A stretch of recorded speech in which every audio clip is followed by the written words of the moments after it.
মানিকচক থানা বলে না, এটা স্যার টোটালটা হয়ে যাচ্ছে তৃণমূলের পার্টি অফিস। টোটালটা কার সাজিয়ে আছে স্যার? তোমার কাছে অস্ত্র পাওয়া গেছে? না স্যার, আমার কাছে কোনো অস্ত্র পাওয়া যায়নি। স্যার দেখেন স্যার, একজন শুধু বাইক নিয়ে এসে দাঁড়িয়েছিল, দাঁড়িয়ে এসে জাস্টলি শুধু আমার কাছে বসেছিল। এর মধ্যে পুলিশ এসে অ্যাটাক করে এসে তারপরে কিন্তু আমাদের সম্পূর্ণ সবাইকে তুলে নিয়ে চলে আসে। তোমাকে ফাঁসানো হয়েছে? হ্যাঁ স্যার, এটা ফাঁসানো হয়েছে স্যার। আগ্নেয়াস্ত্র সহ গ্রেপ্তার বিজেপি প্রধান। মালদার মানিকচকের নাজিপুর গ্রাম পঞ্চায়েতের বিজেপি প্রধান দেবাশিস মণ্ডল সহ 6 জনকে গ্রেপ্তার করল মানিকচক থানার পুলিশ।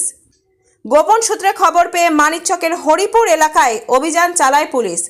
সেখানে আমবাগান থেকে বিজেপি প্রধান সহ এই 6 জনকে গ্রেপ্তার করা হয়।